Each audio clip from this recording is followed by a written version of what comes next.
Municipalities and ESA's new risk-based oversight.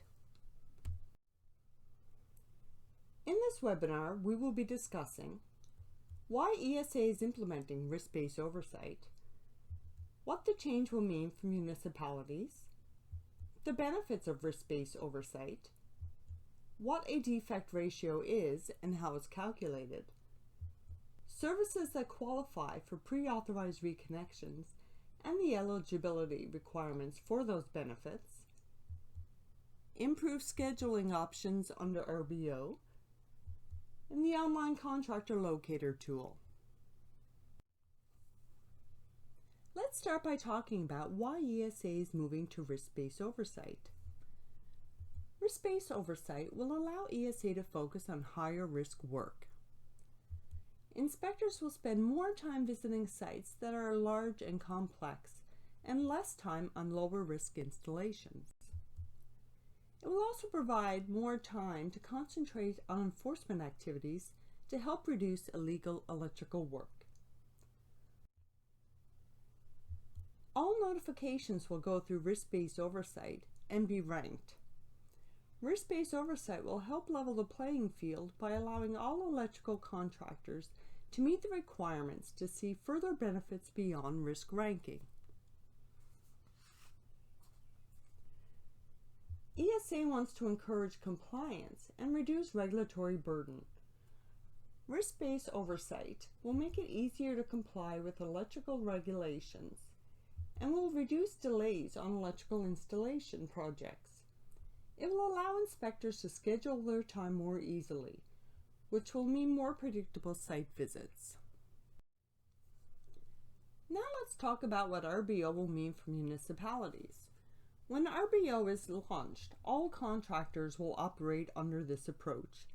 It will mean all contractors will have the same opportunities to qualify for benefits. The Authorized Contractor Program, or ACP, will end and contractors will no longer be identified using the ACP label. If your organization has any policies or procedures that refer to ACP contractors, those references should be removed. Under RBO, ESA will still offer similar benefits to ACP, provided they meet the eligibility requirements. The next topic is the benefits of risk-based oversight.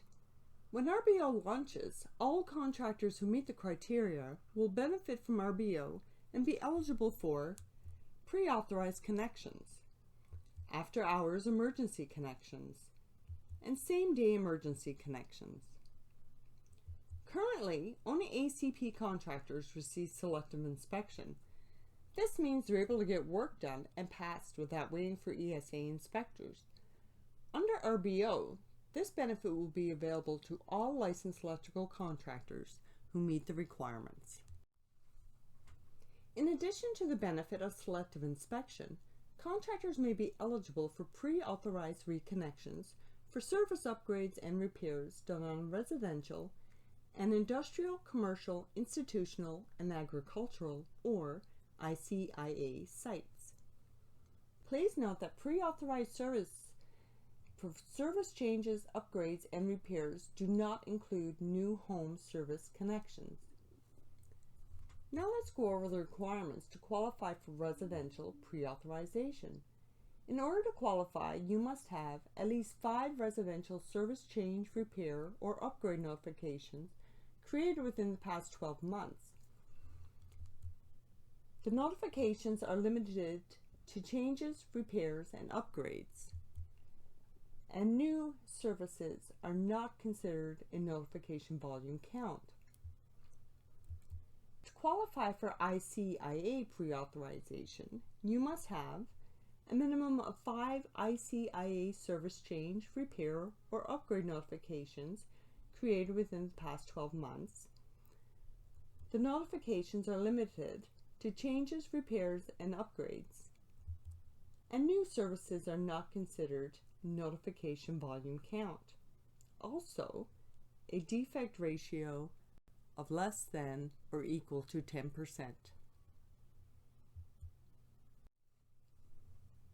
Now we will go over some more benefits of risk-based oversight. In addition to the pre-authorized eligibility requirements we discussed, there are specific programs that allow for pre-authorized service connections. This chart provides a list of different services and their eligibility for pre-authorized connections. The chart provides the specific requirements for each service: the notification volume, time period, and defect ratio. The far right of the chart, pre-authorized eligible, indicates if the service is eligible for pre-authorized connections or not. If you see a check mark, like for low voltage service maintenance, the service is eligible. If you see an X, like the one for pools and hot tubs, the service is not eligible. As noted in the chart, RBO programs apply to electrical installations that are specific and/or limited in scope. Eligibility is dependent on a contractor's notification volume and defect ratio. RBO programs will allow ESA to apply a predefined visit ratio for eligible electrical work, overriding the oversight response recommended by the risk ranking. Now let's go through a specific example: pole line maintenance. The visit rate for this service is 1 visit for every 5 notifications. To be eligible, a contractor must have filed 10 notifications specific to pole line maintenance within a 12-month period going back to the day the notification is filed. The contractor must have a defect ratio of less than or equal to 4%, and pole line maintenance is eligible for pre-authorized connections. Now we will cover how you can find a contractor who meets the eligibility requirements for RBO benefits. In March, ESA refreshed our website. With the rollout of RBO, we will also be making changes to our Contractor Locator tool.